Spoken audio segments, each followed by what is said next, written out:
Ngayong araw maglalakad kami nila Alyssa at Mama. At dahil malayo-layo ang aming nilakad, deserve ni Mama at ni Alyssa ng merienda. Diyos ko, karanop da. Nalam yung sasabi oh.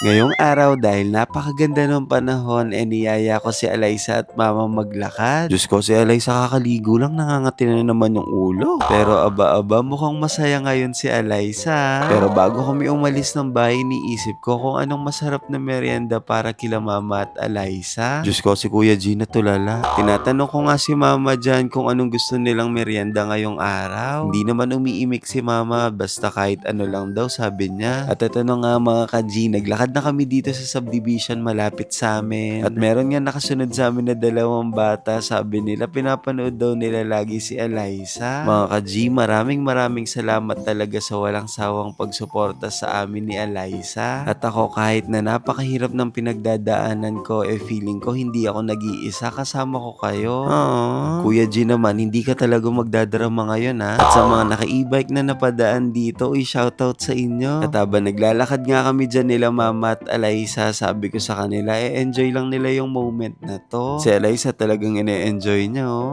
Si Mama, sabi niya sa akin kanina, nahihiya daw siya sa mga taong makakakilala sa amin. Kaya sabi ko sa kanya, Ma, normal lang yon na makilala nila tayo kasi nag-vlog tayo eh. At sabi ko pa kay Mama, lagi mong tatandaan na yung mga followers natin mabubuting tao yan. Kaya naman ako, pag nakita ko kayo sa personal mga ka-G, makikipagkwentuhan talaga ako sa inyo. Makikipagbiruan pa ako at kung pwede ko pa kayong yakapin, yayakapin ko talaga kayo ng mahigpit. At napunta na nga kami dito sa may park nila. Si Alyssa talagang nasanay na makipag-appear sa mga bata. At mga ka-G, may nakita pa nga akong mga bata dito. Sabi ko sa kanila, turuan nila ako mag-Brazilian.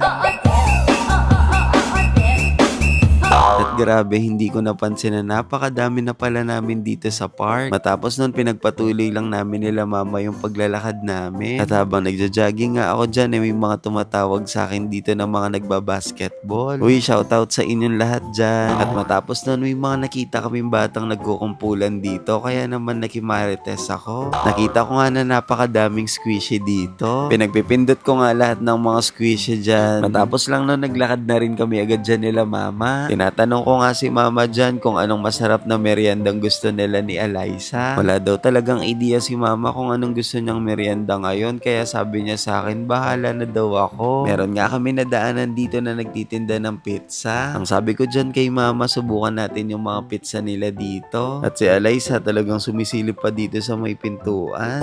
At ilang minuto nga lang na-prepare na rin agad yung in-order namin. Grabe, hindi pa nga namin ito nabubuksan pero ang bango na ng amoy. At si Alyssa mukhang nagugutom na, kaya naman bumalik kami dito sa may mini park dito malapit sa amin. Dito na lang kami kakain, sakto hindi naman umuulan kaya naman perfect talaga magmerienda dito. Pagkaupo namin dito, dali-dali na rin binuksan ni Mama itong pizza. At sabi ko kay Alyssa dyan, o sige ikaw na magbukas na tong box. At pagkabukas nga ni Alyssa, Diyos ko, si Alyssa sinara niya ulit. Sabi ko kay Alyssa dyan, buksan mo na, tara kain na tayo. Mga ka-G, nakakatakam talaga yung itsura nito, kaya naman hindi ko na napigilan. Kumuha na ako netong fries nila. At habang umunguya ako dyan, si Mama hindi nagpatalo. Tingnan ninyo, umunguya na rin siya agad. At habang kumakain nga kami dyan, tinatanong ako ni Mama kung paano ko nga ba nalaman yung tindahan na yon. Ang tinutukoy ni Mama kung saan kami bumili netong pizza. Siyempre dahil malapit tayo dito sa Kutod, lagi ko nadadaanan yun. At sa tuwing nadadaan ako doon, naamoy ko talaga yung mga bagong luto nilang pizza. Buti na lang nasubukan namin ngayon. Sobrang worth it talaga. Ang sarap. At habang nasa kalagitnaan kami, habang kumakain, si Mama, ginawa niya na tong pinagbabawal na technique. Si Mama humingi ng isang baso doon sa nagtitinda ng barbecue. Ito kasing binili namin na pizza, meron na tong kasamang 1 liter na Coke. At dahil wala kaming dalang baso, humingi na lang si Mama para makainom kami ng Coke. At habang kumakain nga kami dyan mga ka-G, meron akong mga nakitang mga bata. Mukha nga silang pagod na pagod sa paglalakad, kaya naman tinawag ko sila at binigyan ko sila na itong pizza. Diyos ko, yung Mama, ng kaldero, pemalbal na yata. At kasalukuyan ko mag-voiceover, mamalbal yung kaldero. Going back dito sa video mga ka-G, enjoy lang namin yung pagkain namin dyan ng pizza. Mga ka-G, kung malapit kayo dito sa amin, try nyo na rin tong J-Pops Pizza and Cafe nila. At ayan nga pala yung in-order namin. O paano ba yun mga ka-G? Dahil busog na kami, uuwi na muna kami nila Mama at Eliza. O paano ba yan? Hanggang dito na lang muna. Huwag kang mag-alala, magkikita naman tayo ulit bukas. O sige na, bye-bye sa inyo mga ka-G!